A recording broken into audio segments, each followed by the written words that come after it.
24 տեղեկություններով զինված միջադեպ է եղել Գորիսում, վեճի ժամանակ ըստ մեզ հասած տեղեկությունների նռնակ է պայթել, որի հետևանքով սպանվել է Արուշ Արուշանյանի վարորդը, երկար ժամանակ Հայաստանում չբնակված նրա հեռավոր բարեկամը, ում հետ էլ եղել է վեճը, ինչպես նաև Արցախից դուրս եկած մի երիտասարդ վիրավորվել է, այժմ նրան վիրահատում են։ 24 տեղեկություններով ողբերգական միջադեպը կենցաղային պատճառ ունի, Արուշանյանն այս թեմայի հետ կապ չունի։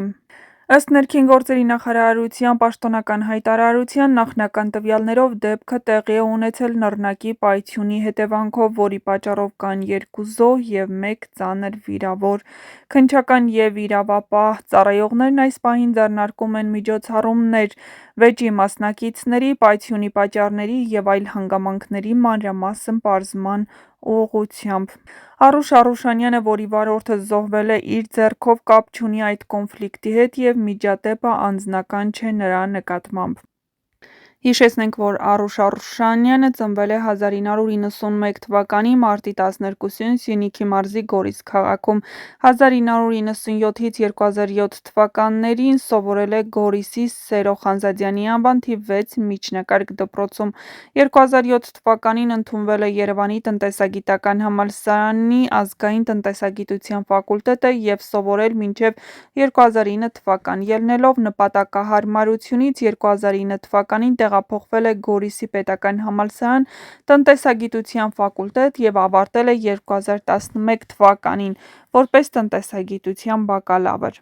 2012 թվականին ընդունվել է նույն ֆակուլտետի մագիստրատուրան և ավարտել 2014 թվականին։ 2008 թվականի օգոստոսից հիմնադրել է Գոր-Մետալ սահմանափակ պատասխանատվությամբ ընկերությունը։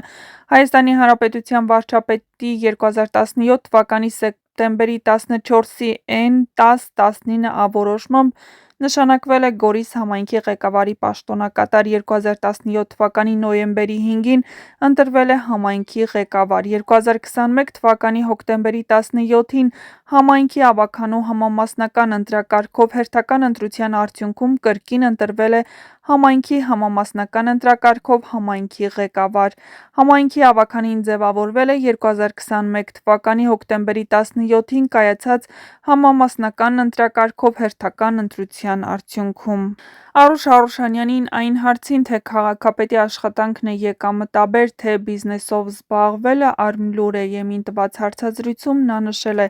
«Ես համայնքապետ չեմ ընտրվել ինչ-որ եկամուտի ակնկալիքներ ունենալով, տեսնելով, որ մեր համայնքի խնդիրները տարիներ շարունակ չեն լուծվում, իմ միակ ցանկությունս եղել է դրանք լուծել, ու կարծում եմ, որ դա ստացվում է։ Այսօր 6,5 միլիարդ դրամի ներդրում է եղել և կապիտալ շինարարություն է արվում, 1 տարվա մեջ շինթույլտվություն է տրվել նախկին 8-ից 9 հատի դիմաց։ Անզեն աչքով կարելի է տեսնել, թե Գորիսում ինչ միջավայր է ստեղծվել»։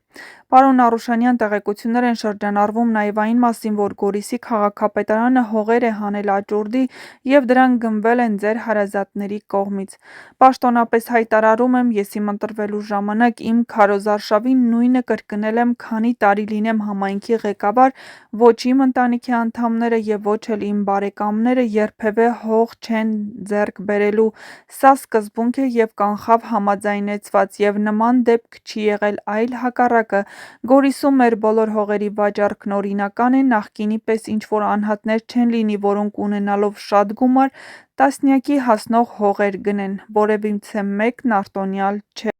Վերադառնալով զինված միջադեպին, հայտնի է, որ քիչ անց քննչական կոմիտեն կհարուցի քրեական գործ, կկատարվեն դատաբժշկական փորձաքննություններ զոհերի մահվան պատճառների, վիրավորի վնասվածքների աստիճանի պարզման համար, կպարզվի ով է նռնակի օգտագործողը, ինչ հանգամանքներում է պայթյունը տեղի ունեցել։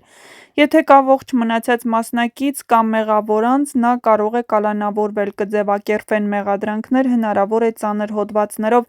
որոնք նախատեսում են երկարատև ազատազրկումներ։ Սպասվում է ներքին գործերի նախարարության կամ քննչական կոմիտեի պաշտոնական պարզաբանում հաստատված թվերով ու հանգամանքներով հնարավոր է լրատվականների կողմից հրապարակվեն վկաների ցուցմունքների